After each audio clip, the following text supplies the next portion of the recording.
السلام عليكم ورحمة الله وبركاته. أهلا بكم حبايبي في مطبخ مروة، يا رب تكونوا بخير وبصحة جيدة. النهاردة جيت لكم بوصفة جميلة. مين ما بيحبش البيتزا؟ كلنا عشاق البيتزا. هنعملها النهاردة بوصفات وتكات وأسرار المحلات، بس هتبقى أحلى وأجمل بإيدك انتي يا حبيبتي. بصوا هنعمل أحلى بيتزا. بصوا الجمال، بصوا الحلاوة بعجينة هشة وجميلة. بصوا خليكم معايا خطوة بخطوة، هنشوف المقادير وبعدها نعمل ايه الطريقه.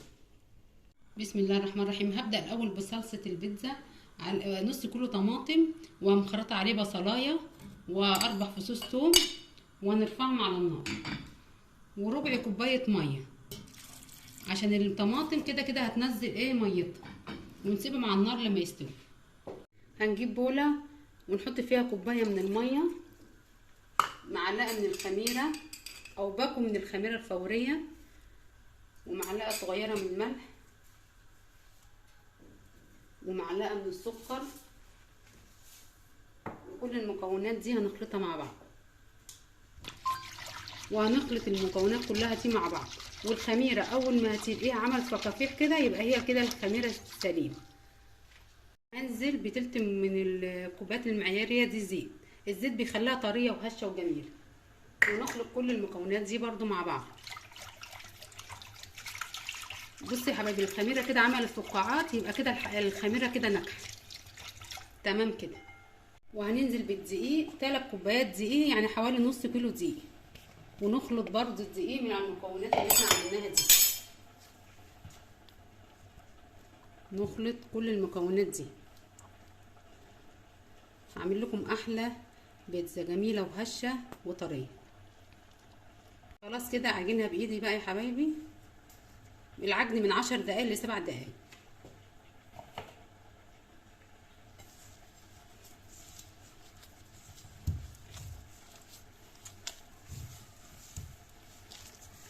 اهم حاجه في البيتزا العجن. خلاص يا حبايبي كده جهزت معايا. هي بتبقى ملزقه، بس انت اول ما بتدهنيها بزيت بصي شوفي قوام العجينه عامل ازاي. بصي بسم الله ما شاء الله كده جميله جدا. نحط حته حبه زيت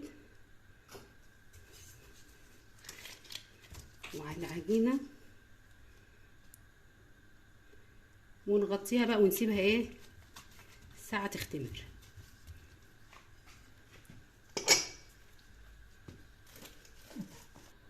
وخلاص كده غطيناها بالاسترتش ونسيبها يا حبايبي ايه ساعه تخمر، وبعدها نرجع لها بعد ما تخمر العجينه. كده الطماطم شربت ميتها، هنضربها في الخلاط بقى ونرجع لكم. بعد ما ضربناهم في الخلاط نحط بالتوابل الجميله دي معلقه من الزعتر، بتدي ريحه جميله قوي للصلصه بتاع البيتزا، ونص معلقه توم بودر، بصل بودر، وحبه ملح. وكله ده هنضربه مع بعض. نسيبه بقى لما تستبك خالص وهوريكم القوام بتاعها. جهزت معانا الصلصه، هنحط عليها معلقتين كاتشب. هتبقى احلى صلصه بتاع بيتزا، بتديها طعم ونكهه جميله. بصوا القوام، بصوا اللون، بسم الله ما شاء الله. ونشوف العجينه البيتزا عامله ايه. خلاص كده اختمرت، بسم الله ما شاء الله. بصوا خلاص مية مية كده اختمرت وخدت راحتها وبقت جميله. نرش حبه من الدقيق دي، هتعمل لي حوالي 2. نيجي اقسمينهم. بصي القوام بتاعها عامل ازاي. ونسيبها ترتاح 5 دقايق بس ونرجع نشتغل فيها. جبنا صينيه مقاسده ودهنتها حبه زيت، وبعد ما ندهنها نرش عليها حبه من سميد البسبوسه، بيديها تقرمشه وبيبقى جميل من تحت خالص. معاكم يا حبايبي خطوه بخطوه. يلا ننزل. بصوا نضغط عليها بقى لحد ما نفرشها كلها في الصينيه، وهوريكم السمك بتاعها بقى عامل ازاي. وخلاص كده فردنا فردناها في الصينيه يا حبايبي. بصوا الحشو حسب ذوقكم انتوا. بسطرمه، هنحط الصلصه. انا عامله شاورما، هعملها بشاورما. نحط معلقتين من الصلصه ونيجي فرشينهم عليها بالتوابل الجميله دي. واهم حاجه في التسويه، اهم حاجه التسويه في البيتزا.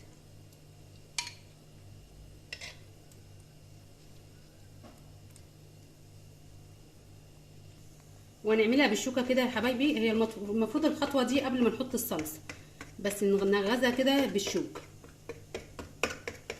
التسويه ايه يا حبايبي؟ انا مولعه الفرن على اكبر حاجه في التسويه في النار. يعني لو عندك على 220 ماشي، على 200 ماشي، 240 ماشي. هنعمل ايه؟ هندخلها الفرن. اول ما تنشف الميه دي وتستوي هنطلعها ونقول لكم هنعمل ايه يا حبايبي. انا كده طلعتها خلاص. كل بص الصلصه دي نشفت ازاي، يعني هي خلاص يعتبر ان هي ايه استوت.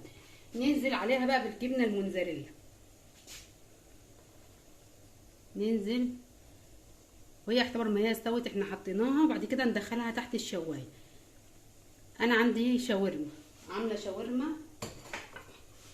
شاورمه فراخ مقطعاها مشوحاها بالايه بالتتبيله بتاعتها. والحشو ده على ذوقك، عايزه تعمليها ببسطرمه، عايزه تعمليها بتونه، اي حاجه حسب ذوقك. وده زيتون، بس اهم حاجه التسويه. وبعديها ده فلفل الوان بقى، احمر اخضر، كل الحشو اللي على مزاجك وعلى ذوقك احشيها. يعني تعمليها بنفس الطريقه دي هتطلع معاكي جميله جدا. وبصل،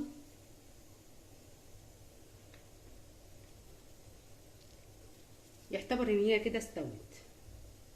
عايزه تعمليها بتونه، تعمليها ببسطرمه، تعمليها باي حشوه على ذوقك.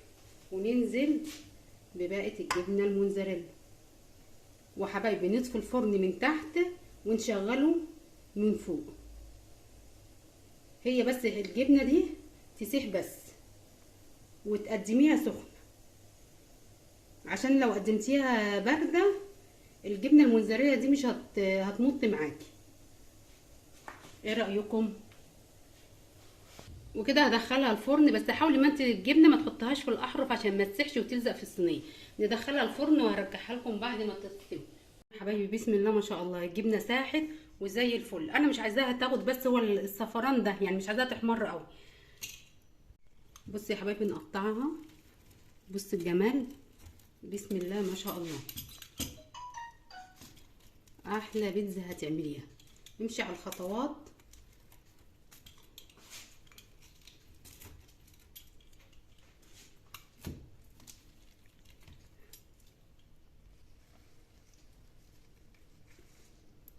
ايه رايكم يا حبايبي؟ ايه رايكم في الجمال؟ ايه رايكم في الحلاوه؟ بصوا بصوا، شايفين المطه؟ شايفين؟ فما تنسونوش في اللايكات والاشتراك في القناه. اشوف وشكم بخير واسيبكم في رعايه الله.